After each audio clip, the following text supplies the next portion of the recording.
Para recordar a independência do Brasil, vamos ler juntos uma versão da história da independência do Brasil narrada em Hunsrückiano e escrita por Olavo Freylich, intitulada Ich will euch mal was erzählen.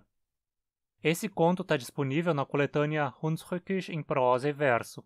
Você pode encontrar o link para baixar o PDF de graça na descrição do vídeo.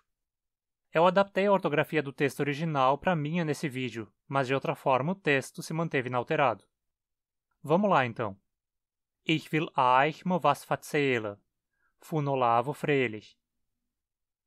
Wie die Welt angefangen hat und dem Herrgott sein böser Engel mit der langen Säbel Adam und Eva aus dem Paradies gejagt hat, haben die zwei sich angeguckt und gesagt, die Zeiten sind schlimm. Ich weiß nicht ganz genau, wie viel tausend Jahre das gesagt gibt ist, aber von dem Tag bis heute, all die Menschen, wo auf die Welt kommen, haben den Satz schon im Gewissen. Die Zeiten sind schlimm. Wenn's nicht genug regnet, wird der Satz ausgesprochen. Wenn die Schweine keinen Preis haben, wird er auch gesagt. Wenn die Milch abschlägt, benutzt man.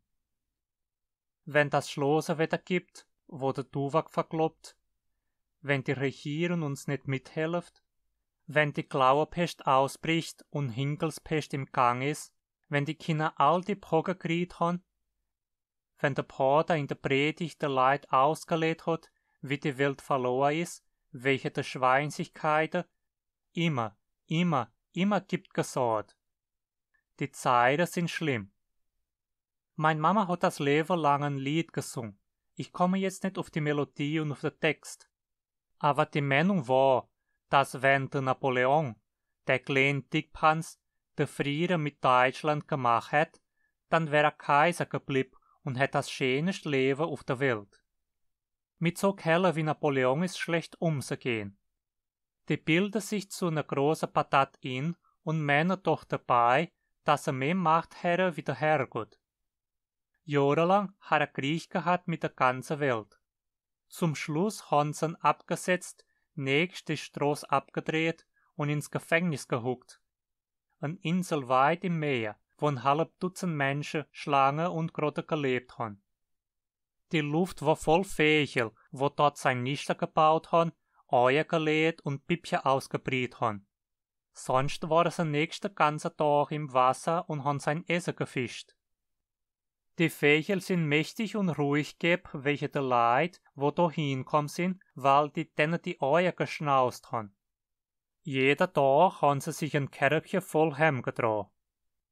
Die Vögel wussten das, wenn jemand von den großen Kerlen ohne Fetter und Flitter rumgegangen ist, dass nochmal die Eier geklaut gewesen wären. Dann haben sie all mitsammen so hart geschreit, dass man die Ohren zuhalten musste.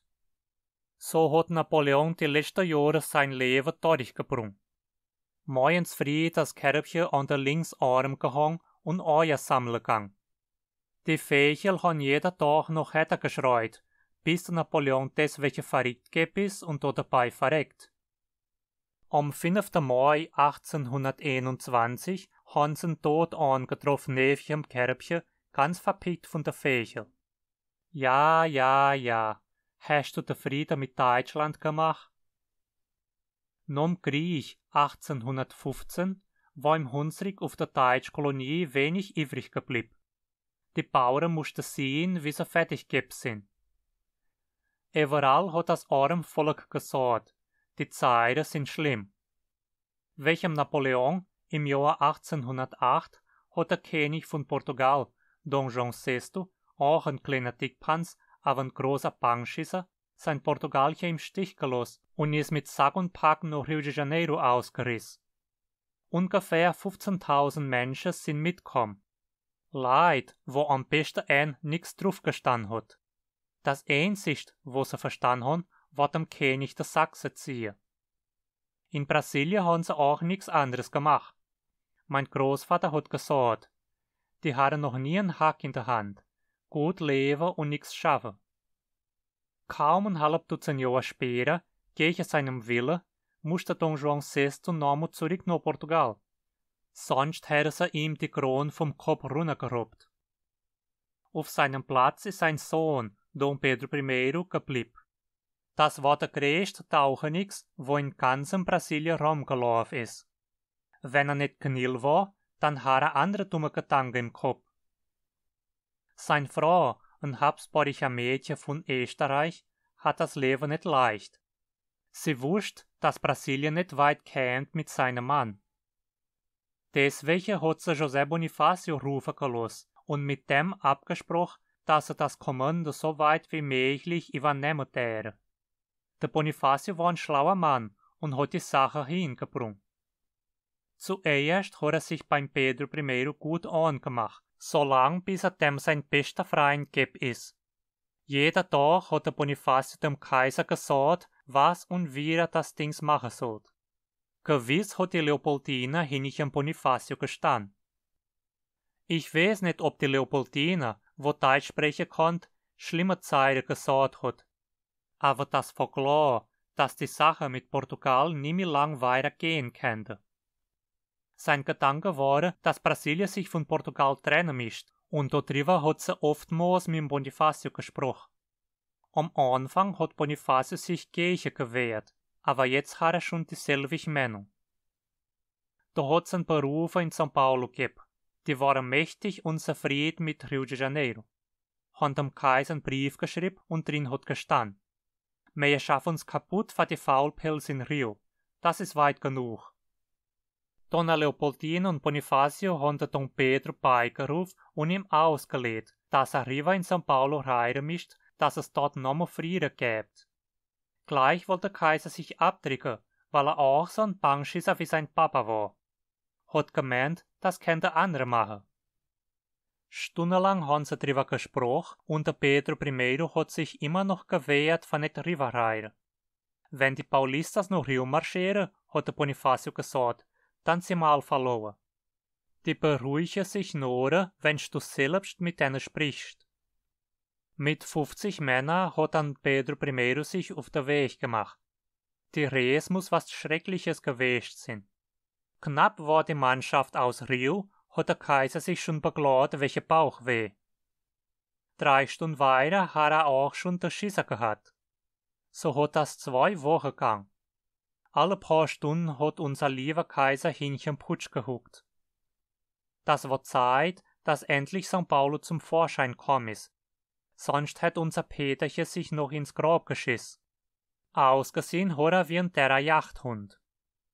Da sind sie dann an der Riacho Ipiranga gekommen, ein schöner breiter Bach mit sauberem Wasser. Die Häuser von der Stadt hat man schon gesehen. Männer, hat der Dom Pedro I gesagt, ich muss nochmal hin in den Putsch. Das ist das letzte Mal, verspreche ich euch. Da hat er die Arschbacke zusammengeklemmt und abgetippert. Die 50 Männer haben sich in der Schatten gehuckt und sein Zicker angestochen.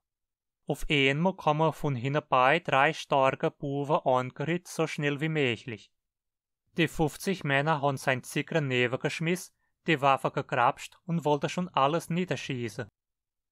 Das war eine Schreierei, dass niemand sich verstanden hat. Dom Pedro I hat knapp die Hose runtergezogen, ist so verschrocken war, dass er aufgesprungen ist. War er sich sicher, dass der Krieg angefangen hat. Der Schuss, wohin ich der Putsch gehen soll hätte, ist dem Peter in die Hose gegangen.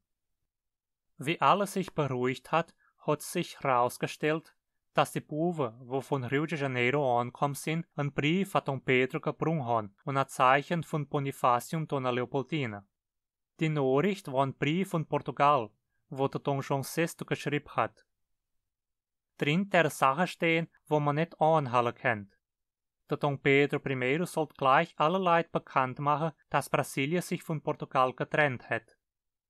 Der Dom Pedro hat da gestanden, ganz beschiss, die Mige schon den Raum, der Brief 3-mal durchgelesen, den Buben gesagt, sie sollten nochmal zurückreiten und daheim sagen, dass er machen tät, wie seine Frau und Bonifácio das haben wollte. Dann hat er sein ganz Zeug ausgezogen und sich in die Piranga-Bach gegangen. Der Schrei im Sävel in der Luft, Independência Morte, wo Dom Pedro I gelost hat, ist aufgebrunnenes Gespräch.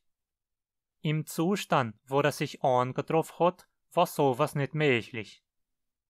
Die Geschichte ist noch nicht am Ende gekommen, a história ainda não acabou. Wenn du mehr wissen willst, lass ein Like und abzeichne den Kanal und stell das Glöckchen an. Se você quer saber mais, deixe o like, inscreva-se no canal e ative o sininho. Gleich bin ich zurück mit dem zweiten Teil.